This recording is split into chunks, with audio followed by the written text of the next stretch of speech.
জাপানের lift association লিফটের ভেতরে আয়না লাগানো বাধ্যতামূলক জানিয়ে একটি নির্দেশিকা জারি করেছে।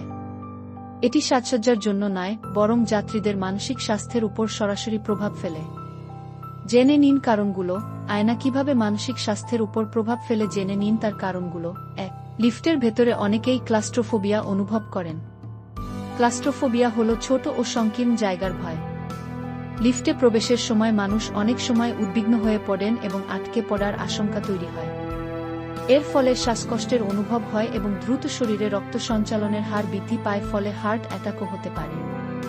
এ ধরনের পরিস্থিতিতে আয়না অনেক সাহায্য করতে পারে।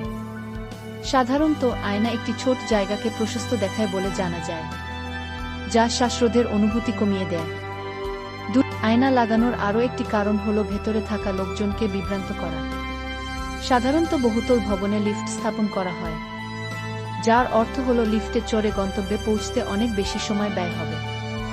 আয়না লাগানোর ফলে লিফটের যাত্রীরা নিজেদের দেখবেন, পোশাক ঠিক করবেন এবং নানা কাজে নিজেদের ব্যস্ত রাখতে পারবেন। ফলে লিফটের ছোট জায়গায় মনকে ব্যস্ত রাখা সহজ হয়। ৩. লিফটে আয়না থাকা অপরিহার্য হওয়ার আরও একটি কারণ হল নিরাপত্তা। ইন্টারনেটে অনেক ভিডিও আছে যেখানে লিফটের ভেতরে অপরাধ ঘটতে দেখা গেছে। আয়না থাকলে যে কেউ লিফটের ভেতরে থাকা সবার উপর নজর রাখতে পারেন। এর ফলে যে কোনো দুর্ঘটনা রোধ করা যেতে পারে। ৪. আয়না থাকলে হুইল চেয়ার ব্যবহারকারীদেরও খুব সাহায্য হয়। লিফটের ভেতরে এগিয়ে আসতে বা পিছিয়ে যাওয়ার প্রয়োজন হলে আয়না দেখে খুব সহজেই তারা পিছনে কতটা জায়গা আছে তা বুঝতে পারেন। যে কোনো সন্দেহজনক কার্যকলাপের দিকে নজর রাখাও সম্ভব হয়।